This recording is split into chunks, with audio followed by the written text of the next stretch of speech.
Welcome to the Nerd Party. Hello, I'm Charlene Schmidt. I'm Patrick Schmidt.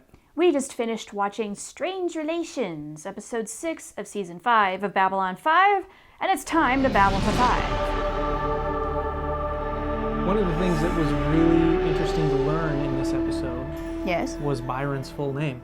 Oh, what is it? Yeah, Byron Koresh. Oh, you're catching on to this already, Mm-hmm. The red flags are everywhere. If you didn't see it before, you see it here. Yeah, now it is full-on red alert cult. Yeah, and Lyta is buying into it. How do you feel about that? I can see where she would find Byron appealing because he's got some pretty good powers, but also the idea of finding a home and having a family and things like that. Like, Lyta has been looking for that.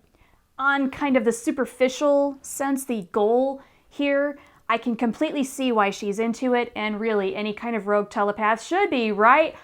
Yeah. But then there's like the culty kind of thing where you get the martyr vibes off of Byron, and then there's the candles and the awful singing that doesn't ever leave your head. Breathe. It's just a song. It's an awful song.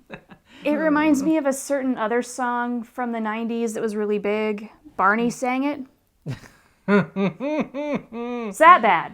So one thing that was just barely touched upon in this episode is Byron and Bester.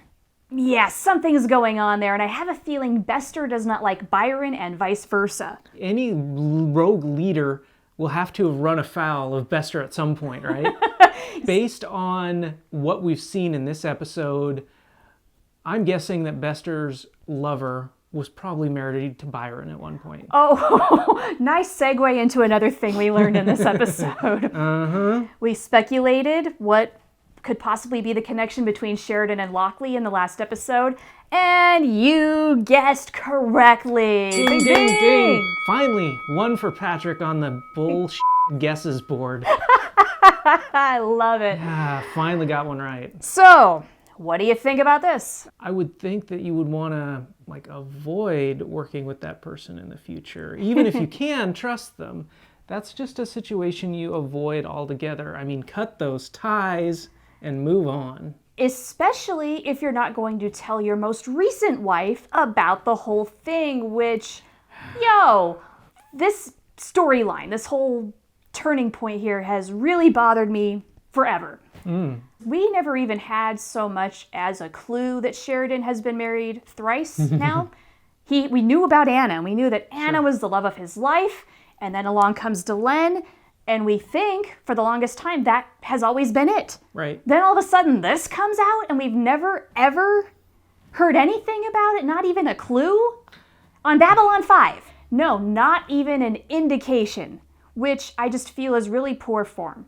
I don't think it's Sheridan to bring on his ex and not tell Delenn. I think that that's like out of character for him to do that. Yes, and so all in all, Delenn has kind of handled this pretty well. She's taking it in stride. Now I'm really hoping that behind the scenes, though, she's making Johnny pay hardcore. And meanwhile, Delenn's been a little busy, and she is weaving a beautiful thing here between Londo and Char, convincing them that Char should be Londo's bodyguard, and making them both think it's the best idea ever. And it's so cute! Well played, Delenn.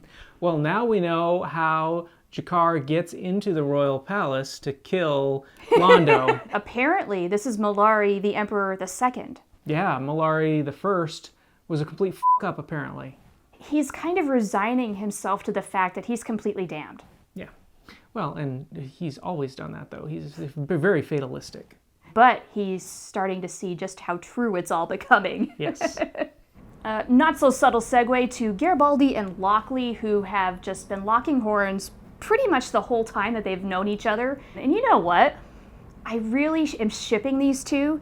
Yeah. Lochley says something in the last episode about how she hadn't met a man as stubborn and whatever as she was until she met Garibaldi. Sheridan was the other one. I can imagine the loud, explosive fights and then the makeup sex. Yeah. Hot. Where's Lisa in all this, by the way? Oh, yeah, is that still a thing? Are they talking? Why isn't Garibaldi on Mars, by the way? Patrick's one stupid thing for the episode. Yeah, do it. I love how Londo calls Zach Mr. Allen. Oh, you do? Why is that? It's so respectful. One thing Londo respects is power and authority. And just seeing that on display, it's kind of cute. Yeah, all right, cool. And so, like the telepaths who have to be in quarantine now for the next 60 days, we ourselves here on planet Earth, we know what quarantine is like, and that is why we're trying to shoot through season 5 as efficiently as possible. Yes. And what I'm really looking forward to is at the end of those 60 days what their hair looks like. Right?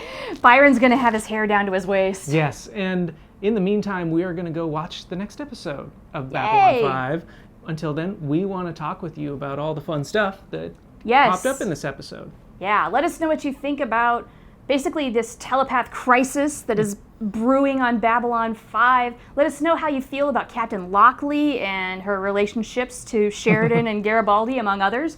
And just please don't spoil anything that happens after this, because we're making our way.